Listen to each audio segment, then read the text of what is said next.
Welcome to Ride On, episode 13. I'm James Gross, and I'm joined again by my co-host, Julia Thane. Julia, how are you?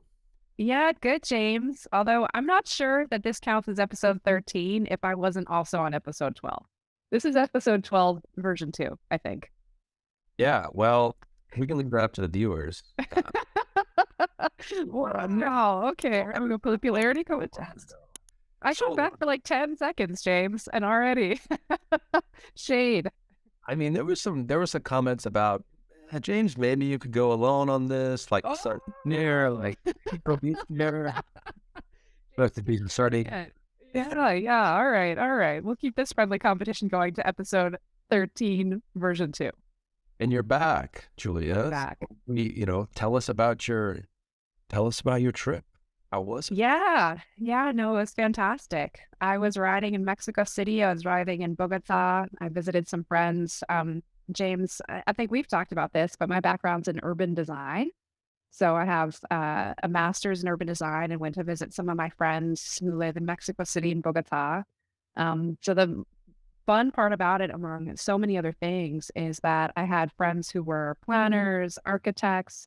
We went on bike rides in the cities and just kind of looked around at the planning of the cities themselves and the architecture of the different buildings and some of the bike infrastructure. So had a ton of fun. Really got to know parts of both cities pretty well, and had a lot of inspiration coming out of it to apply to LA. That's great. And were you riding any specific vehicles? Any favorite ride? I was riding bike share.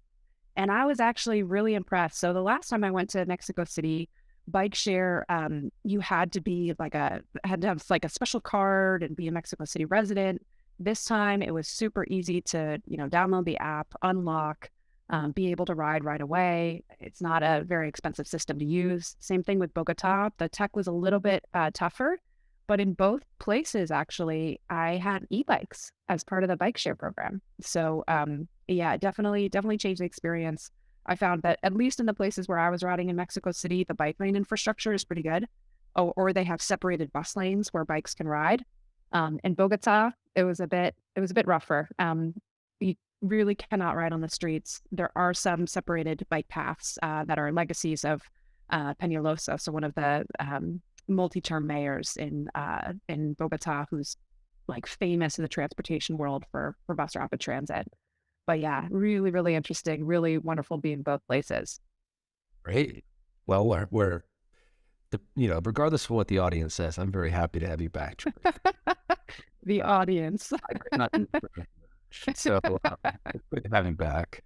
And to actually recap from last week, we did talk to Tora Harris, the CEO of Juice Bikes, and his phenomenal story from Olympic athlete to living in China and really understanding the battery supply chain to then, of course, building Juice Bikes.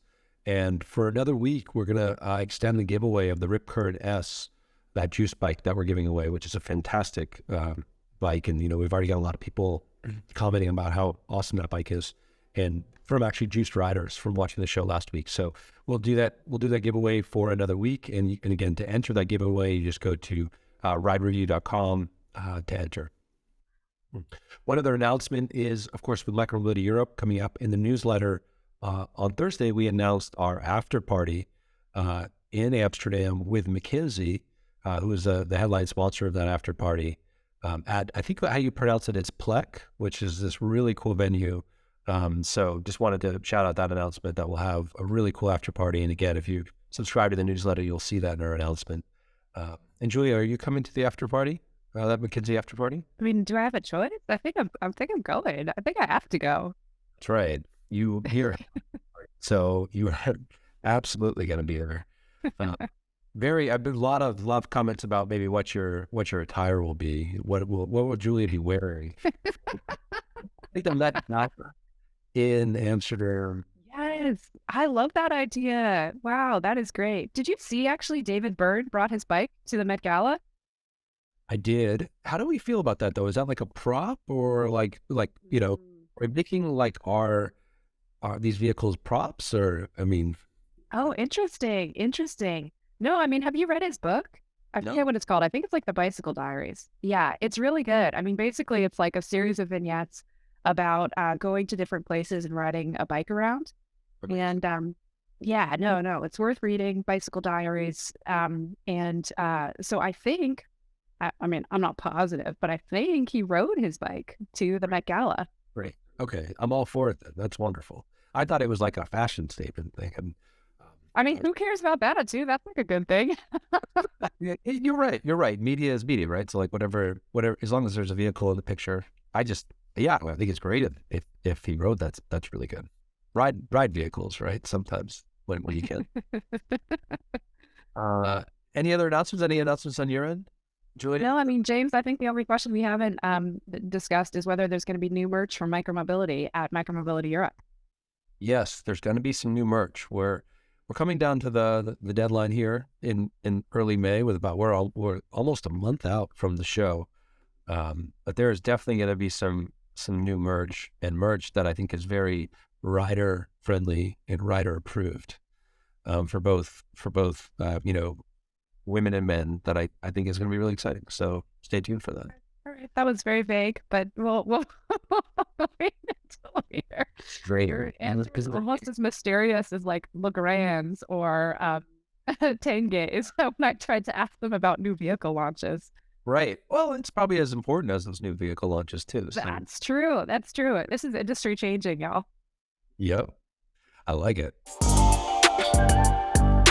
First story that I have today is that in California, the California Air Resources Board has finally finalized the criteria to qualify for the state's e-bike rebate.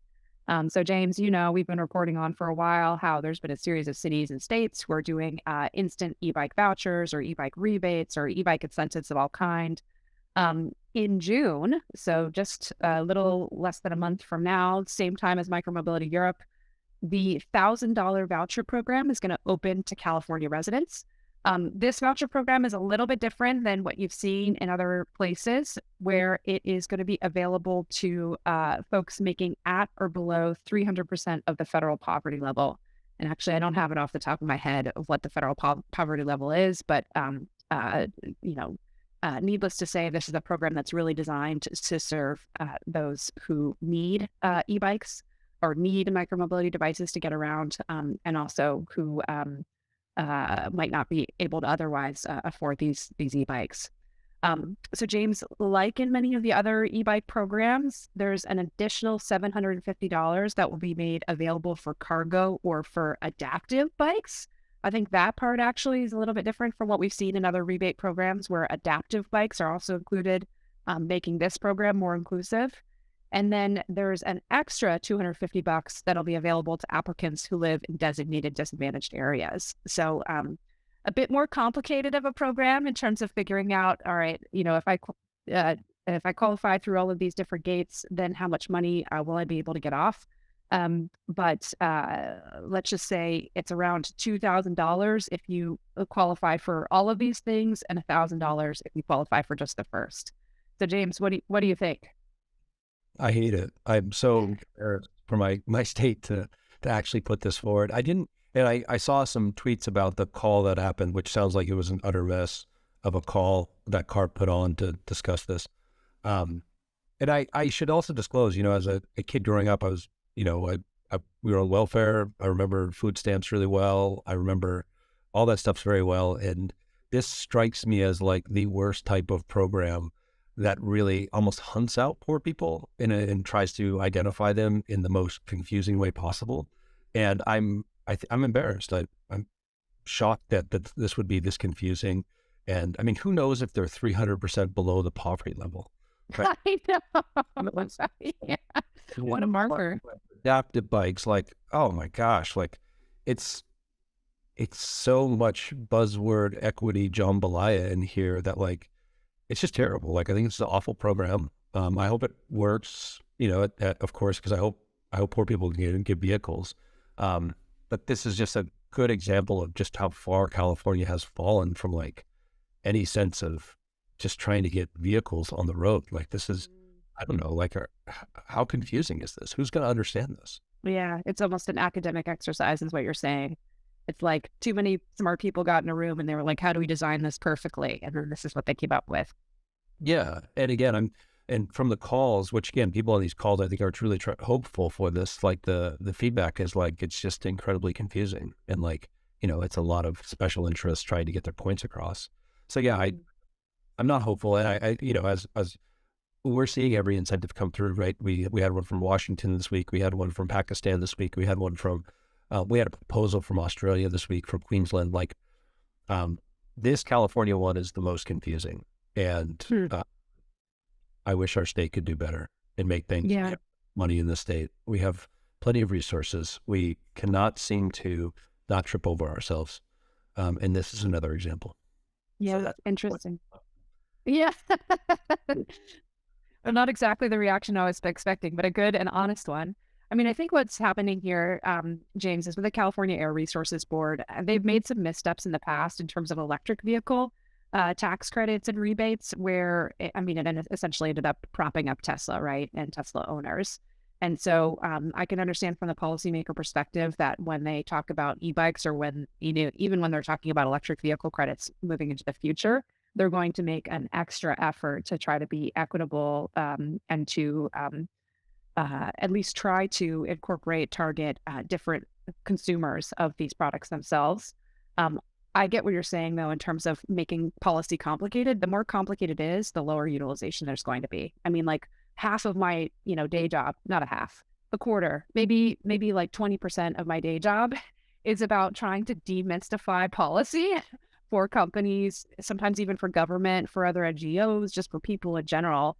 And so, totally with you about the simplicity of policy, but maybe against you in terms of thinking that the California Air Resources Board, it totally effed up. Like, I think that this is maybe dipping their toe in the water and trying to repair or dodge previous issues. Let's see what this looks like in year 2, because I imagine it's going to be a bit different. Yeah, and I mean, maybe we can get someone on CARB. I mean, clearly I'll be kinder than maybe my feedback right now to understand, why this is taking so long, why this appears to have gotten more confusing than the last proposal, which was confusing. And why, like, ship it, let's go. It's not new. And now California is not in the lead here. There's plenty of, hundreds of incentives out there. So that would be my feedback, but I'd welcome CARB on to explain their position for sure. Yeah. And also talk about getting more money in the coffer for next year. I think that's my general beef with all these programs. Like California's program, if I remember correctly, it's like $12 million total. I mean, that's like, it's not enough money. Put more money into that, even as a pilot program for a state that has a multi-billion-dollar budget. Anyways, I just think that obviously there's so many causes that the government should be spending money on, and e-bikes are not the top one. Certainly not by a long stretch, but at the same time, like $10-12 million. I mean, what is this? A pilot? Like, what are you trying to achieve here? Yep. Yeah. And a pilot that can't ship, and that is very confusing. And that, like, probably a lot of money will have to be spent on marketing to get the word out, because it's not like this is eligible for anyone. And so explaining if you're 300% below the poverty level to people that probably aren't looking for this, I assume that's actually a lot of that money will be burned up in marketing, would be my guess, which is also... The first launch is actually from Ride One Up. And Ride One Up will actually be on the show next week as well, which is really cool. It's a California-based e-bike company. They just released the Rift, which we'll talk about next week, which is an all-terrain fat tire e-bike. Really, what's cool about the Rift is sort of the range at over 60 miles, and that weight capacity of almost 350 pounds. So, you can kind of do a lot with that from a passenger capability perspective, and adding things to it. And we reviewed the Rift on Ride Review, so you can check out our review there. And again, tune in next week, so we'll have the CEO of Ride One Up on, and hopefully we'll have some cool announcements with that and giveaways like you might expect from us.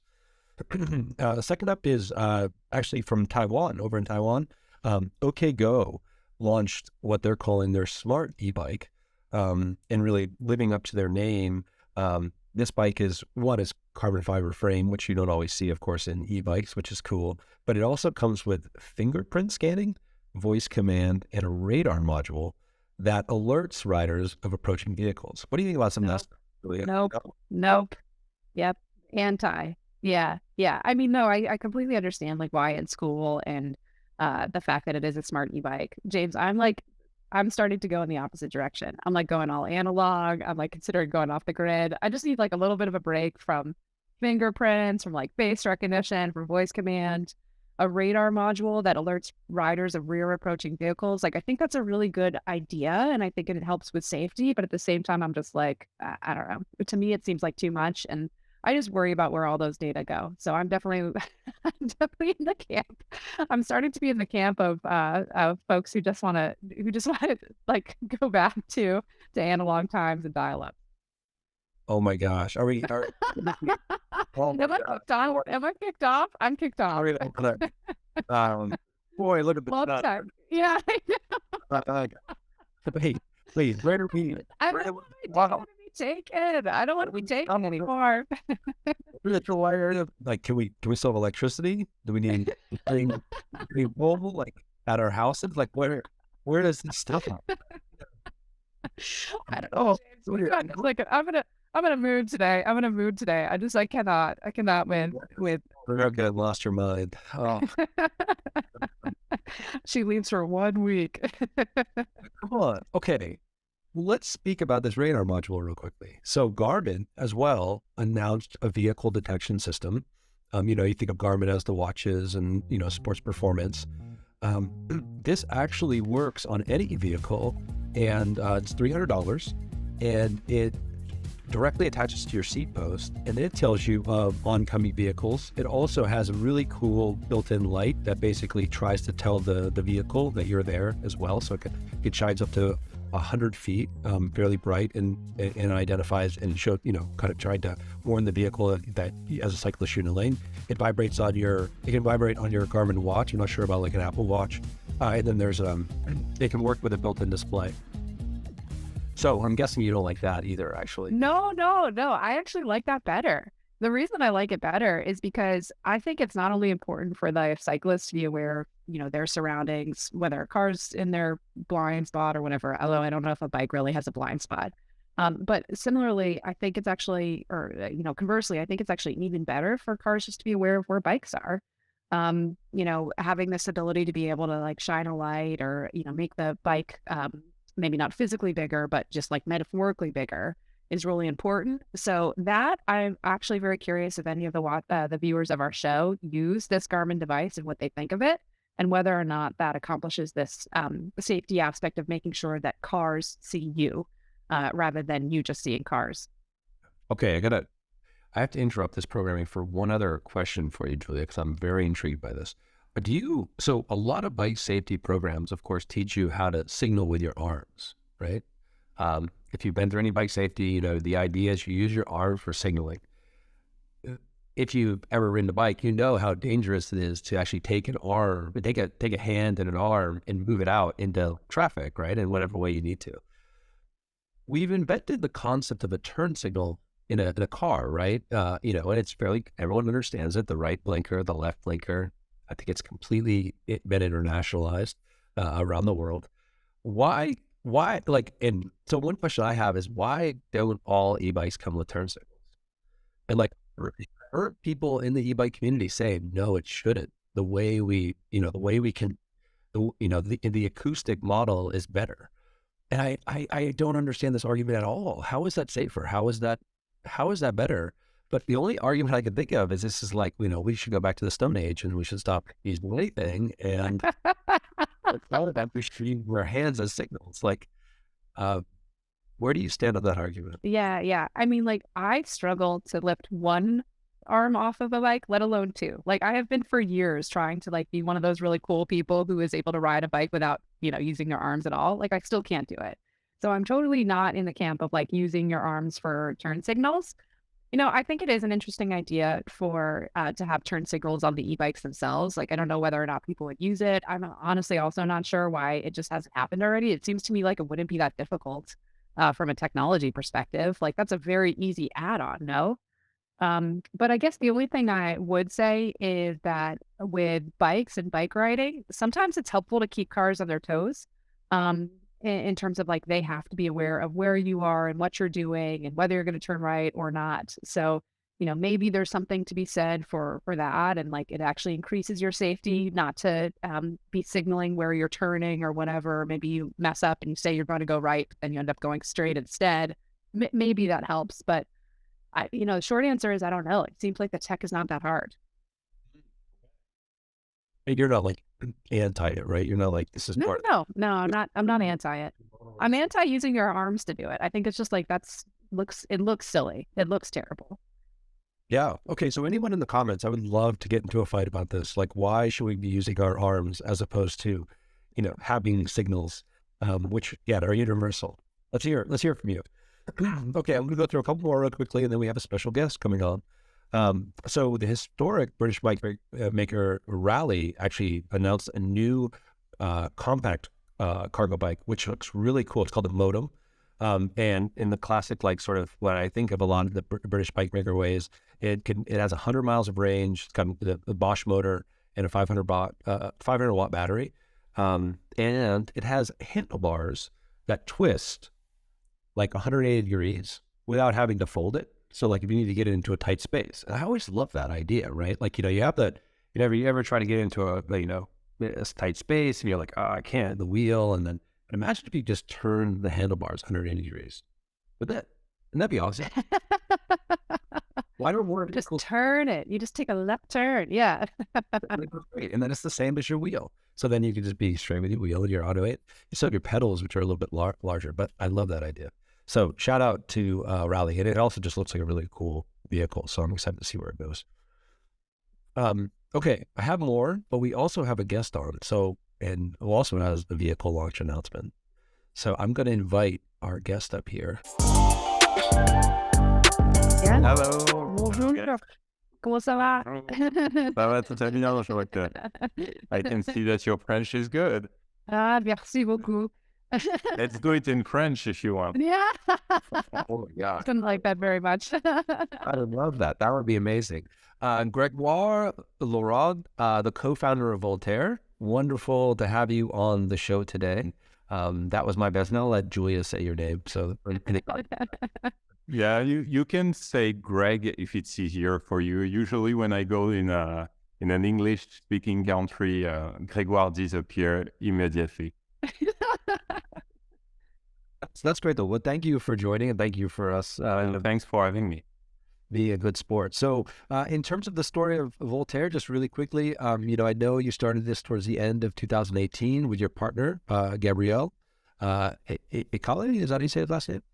Yeah, Ekale. And Grégoire, your background actually was you were a product manager at Porsche, which is amazing. We all know that vehicle company, of course. And so you started the company. Which one? No, I'm just kidding. Porsche? Don't know them. Yeah. Creator garage, so we're good with that. She got that justification for higher education poster, and then just like 3, in the air Porsches in their garage. So Grégoire, I'd love to hear the story, of course, of how you started and where you're at today. Just sort of the founded. Sure. So yeah, basically as you said it, we met at the end of 2018 with Gabriel. I was at Porsche at that moment. He was he built several companies in the past, and he was looking for the next one. And what is funny is that Gabriel, the day I met him, just got his bike stolen. And so we quickly talked about mobility. Of course, I was with this auto background, a huge bike lover as well. And we decided maybe in 1 hour discussion, okay, let's do the bike of our dream. And so we decided to create the company in 2019, the beginning of 2019. We had 2 years of engineering, and we designed our first model based on 3 assumptions. The first one is design. I'm coming from Porsche, so design is very important. And to us, we see beautiful bikes as old-fashioned bikes. So we wanted to create an e-bike with a timeless DNA. We worked a lot on this. The second aspect is everyday usability. We know that our customers are people that are that are commuting with their bikes and with their Voltaire. And the last one is, of course, connectivity and I should say security.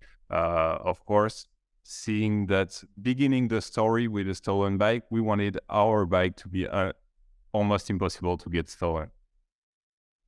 Amazing. Yeah. And I think well, so, one thing I would compliment you on in that timeless design is I always try to get my wife to ride some of my e-bikes, and she never wants to because she kind of thinks they're ugly. And I remember showing her your design and your new vehicle that you have coming out, and she really loved it. And again, that's kind of like my litmus test for, seeing a, getting someone like my wife on an e-bike all the time with something she's really proud of is, I think, what you've aspired for. So I would love to learn more about the new vehicle you have out now. I call it the Legend, but you can call it the appropriate name. The Legendre, well, it's not almost like a legend, but Legendre actually is the name of the street where our office is. And so the Legendre that we launched in France 2 weeks ago, 10 days ago, and that we will get the international launch in Amsterdam at the beginning of June at the Micromobility show.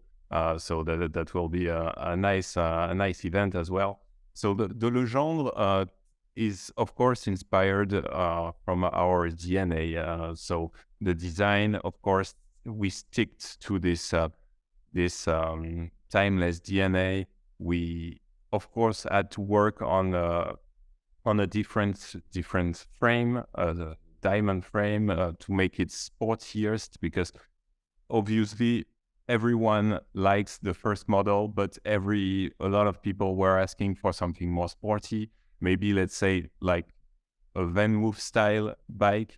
And so we told ourselves, okay, how can we do something that is a Voltaire, a true Voltaire, but also for a new public, maybe more sporty, more dynamic. So we worked a lot on the design once again. We also worked on the dynamism with, we shortened the wheelbase. We worked on the balance also to get the perfect center of gravity just behind the crankset. So it get it very easy to use and so on. And we also worked on the engine. I didn't talk about the engine so far, but we started with a company called Mivice 2-3 years ago, and we have the chance that we co-developed the engine, and so we could work on all the software on this Legendre to make it even sportiest. And what is interesting is that now 4 years that I am in the industry, I know a lot of bikes, and I feel that this one has the best ride feeling I have tried. It is so cool, so dynamic. It's just the perfect bike to commute and to travel within the city. That's great. And how do you think about so much of what I see in your messaging, and we have some videos that we'll show throughout as you introduce some of the vehicles to us. The culture I think you're building in your brand. You talk about the simplicity and the elegance of the standard bike design, but then you also, I think, are doing things to strip away some of the complexity of a traditional bike, which bikes are really complex. So you have the belt drive.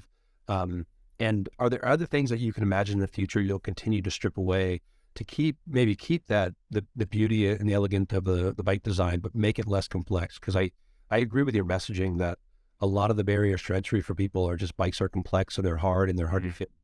Like, how do you think about that? How do you think about making this beautiful vehicle, but also that's as simple to understand, simple to use as possible? It's a very good question, because actually it's the assumption number one of our brand. We want complexity and technology inside the bike, but we know that our customers, they don't want to see this complexity. And so, that's why we decided to get the belt-driven system with a single speed, and all that the customer wants is get on the bike and pedal on, and that's it. And so for the future, we are working, of course, on new, I'd say, even better assistance to assist even more the user, the final user. There's also something that is interesting is the technology we developed for our first models, our own app, own connectivity, electronic board, and so on. And now we are going to something even more simple with another brand. The name is Comodule. They are from Estonia, and they are getting bigger and bigger. And for the Legendre, for instance, we decided to work with them because they have a user experience that is very simple and is great. Yeah, we know those folks at Comodule well. They'll be at Micromobility Europe as well. Julia, any questions on your end? Yeah. First of all, so glad you're on the show, and absolutely have a bunch of questions for you. The first of which is, you had mentioned in your background at Porsche, and thinking about how you wanted to form Voltaire, it was about having this sort of classic e-bike that you could both, kind of appreciate from an aesthetic perspective, and then also is going to be highly useful to the urban commuter's life. I'm just curious, from your perspective, like, do you see the Legendre being part of almost like a collection of e-bikes that somebody owns? Is it going to be one of those, kind of pieces that somebody shows off after a few years? Are you also planning on launching some new bikes that can be part of this collection? That's a good question as well. The first goal is to get people on this bike, so they use it every day. First things first, yeah. Of course, if people want to buy this bike and put it in a collection, that would be it's like an achievement for us, as entrepreneur. I worked for Porsche, and many people will buy Porsche to put them in personal museum. Of course, if we could achieve something like this with our own bikes, that would be great. Yeah, very cool. And then, Grégoire, the other question I have is just about the performance of the bike. So how does it do on hills? I mean, if you're launching in Paris has some hills, not a ton, but if their first launch market is in Europe too, like, how have you designed it to be able to do, to work on different terrains? So we designed it to be able to climb in all the hills in European biggest cities. There's no problem with that. As soon as you are you're not in the Alps, there's no problem. You're not going to bring your Legendre to the Alps? Well, you can, but obviously I would advise to get another bike, and there are really good bikes for that. But I think it doesn't come from the engine. It's more from the single belt, the single speed. Sometimes, mechanical gears are useful. I feel that it's not the case in cities, but it's the case when you want to climb hills. Yeah. Maybe last question for me, Grégoire, is why you decided not to launch in the US? Very, very good question. I see the plan.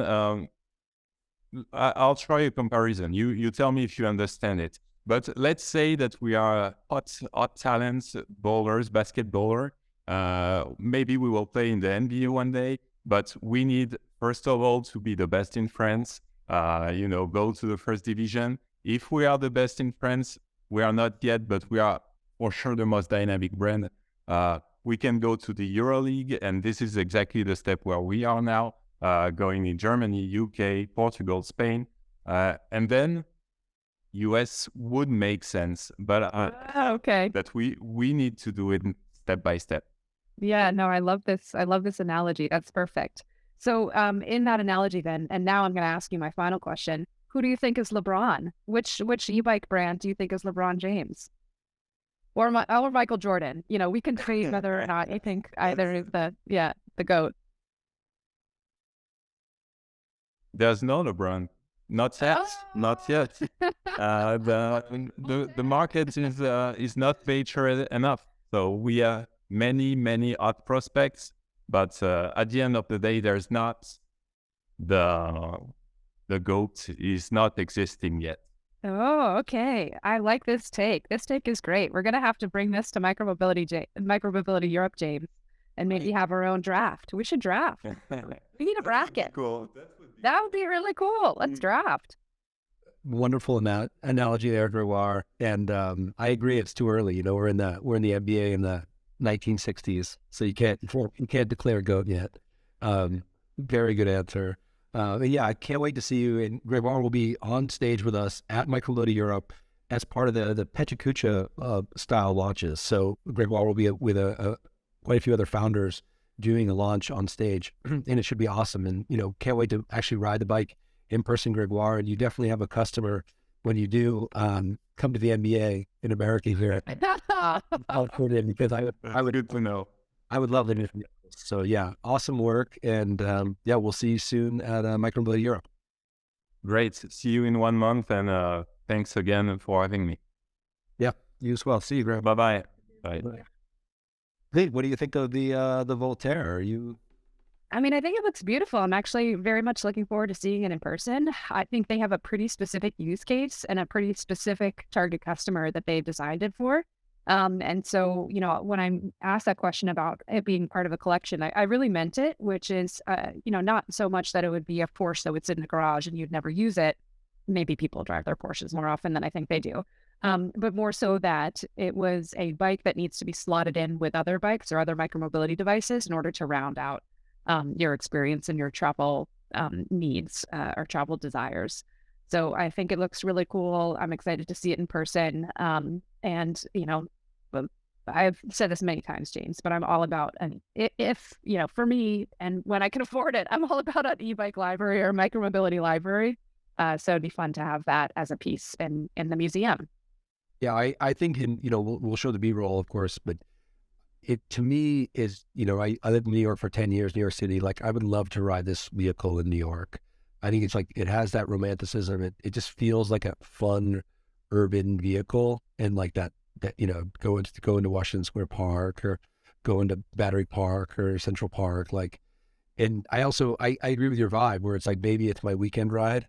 Maybe it's when I'm commuting to work, but I ride on the weekends. But yeah, I think they've struck a nice balance there with the brand, and so I really just want to ride one because I'd love to figure out what days I'd ride it. Yeah, James, we're gonna have to start drafting which vehicles we're riding for the ride of a lifetime. I know, and yeah, Voltaire is up there, so shout out to them. No, but James, it's awesome to be back. Can't wait for next week and next guest, and also next giveaway. Right. We got another guest next week.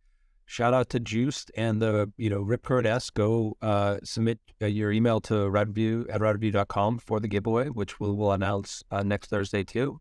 And someone's going to ride on that thing. So. All right, James, right on. Right on. See you soon.